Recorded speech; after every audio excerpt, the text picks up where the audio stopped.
2 of the video. Another modeling type question.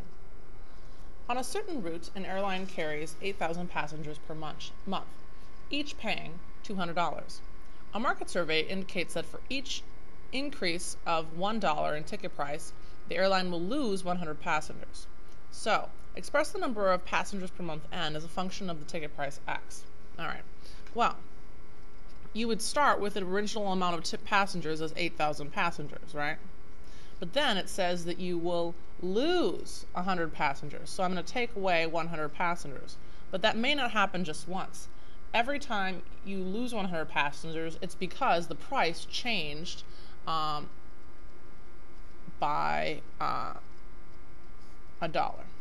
So if X represents the new price and $200 is the old price, that would represent the change in price if it's increasing. So for example, if the new price was $201, this would be 1 times 100, so you'd lose $100.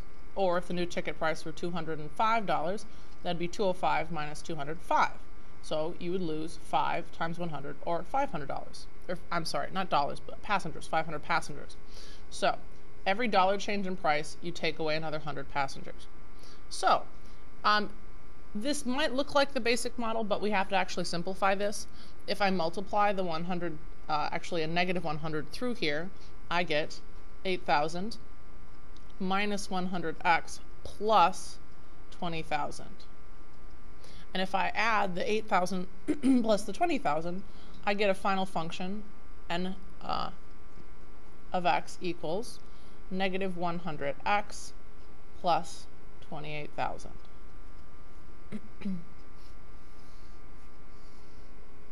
Now, if I want to express the monthly revenue, that means how much the company makes for a route as a function of the ticket price X, I could say that the revenue basically is, you just take the number of passengers and you multiply it by the ticket price, right? That's how much money you take in. So, the ticket price is always represented by the letter X. That's what we determined up here. X is the price of the ticket, so that's easy. The number of passengers, well, that's this function. N of X is the number of passengers, right? So if I take this answer from my first part, which is negative 100x plus 28,000, and I multiply that by X, I can get the revenue for the company. Just distribute the X through both parts, and I get negative 100x squared plus 28,000x.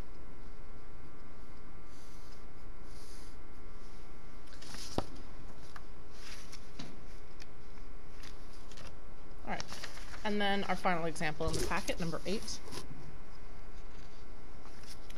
has to do with volume. So basically, a machine is going to cut and make boxes that you can fold up. So if the middle of the bottom of the box was down here, the machine would cut little corners, and then it would be able to fold the sides of the box up like this. And then it would have no lid on it, but it would just be an empty box. But you'd have to cut little squares out of each side so that you'd have flaps to fold up. So you take a rectangular sheet of metal measuring 15 inches by 8 inches, and then cut equal size squares from the corners. Here's what that basically would look like. Here's your big rectangular sheet. The length is 15 inches, and the width is 8 inches.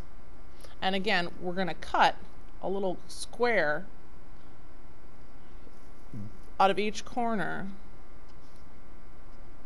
So then we're going to cut these squares out and throw them away.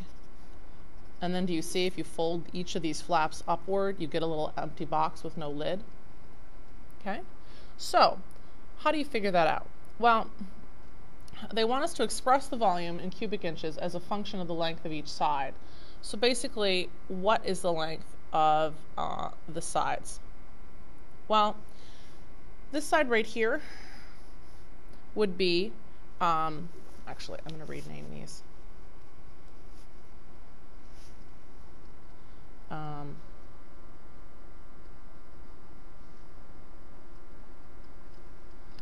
15 inches across this way, all the way across, and then 8 inches this way. That makes a little bit more sense to label them in there. Okay, so once we do that, we need to figure out the length of these little edges. So like, for example, this length right there.